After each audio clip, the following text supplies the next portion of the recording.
Are you having a hard time getting over your ex? You are obsessing over him. You feel addicted to him, even though you know how unhealthy and even toxic that relationship was. You still crave it and you crave him. It's time to unhook yourself from your unhealthy ex. You have to. I know because I've been there. I felt that. And I did it, finally. Back then, I could actually imagine hundreds of hooks in my heart, each with a line at the end pulling in different directions. And at the end of every line was him. He was like a fisherman or a puppeteer controlling me with even just the slightest word over text, or a tone of his voice over the phone, or simply his presence that seemed to linger in everything and almost everywhere. I wanted to move on. I craved to be in a healthy relationship. But more than that, insanely, I wanted to move into a healthy relationship with him. He was my ex. I ended it because it was toxic. But as badly as I knew I needed to unhook him from my heart, I wasn't ready to feel that ache of his emptiness without him. Even though with him it was toxic and I was dying. Toxic relationships can be completely debilitating. More than a shitty relationship, they can derail your career. They can force a wedge between your friendships and completely destroy your self-worth, what you deserve, your sense of self, who you are, and self-sufficiency, your ability to take care of yourself. You may have convinced yourself, possibly with his brainwashing help, that it's really not that bad. But let me ask you something. Why do you often feel so awful, alone, insecure, scared, worthless, stupid, or small? You know that healthy relationships don't make you feel that way, right? But you do know, because you ended it with your now ex. You got yourself out of that toxic relationship because you knew it wasn't serving you. In fact, it was hurting you.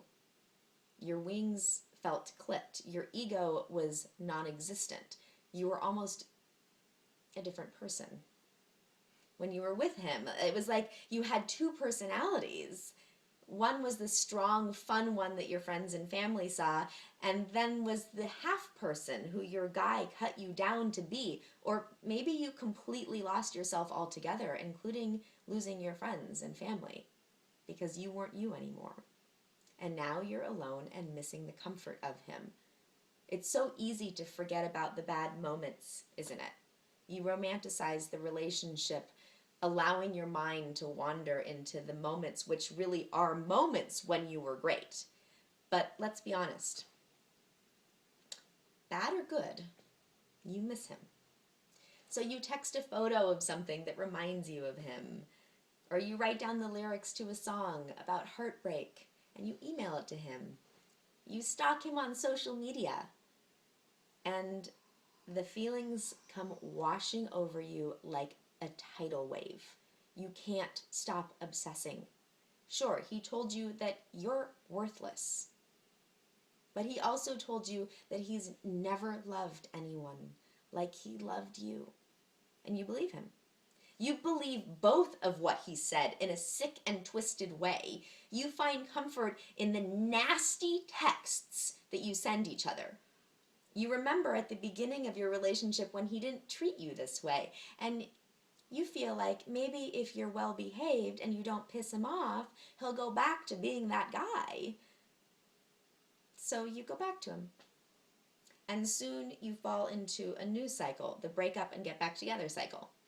You stay until you can't stand it anymore and your feelings aren't getting met. So you leave. But then you unbearably miss him, so you go back. And on and on and on.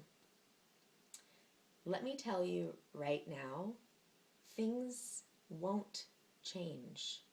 You are addicted, just like a drug. Addictions are often with unhealthy things that give you massive highs, like fireworks, and destructive lows. It's the roller coaster that's fueling you. You're mistaking the intense passion for intense love, but you're wrong. You are spiraling in a cycle that you can't pull you both out of. You two are stuck. You have to make the decision to step out and move on. It's a decision you have to make. And it's not an easy one. But if you want to find true and real love, you have no other choice.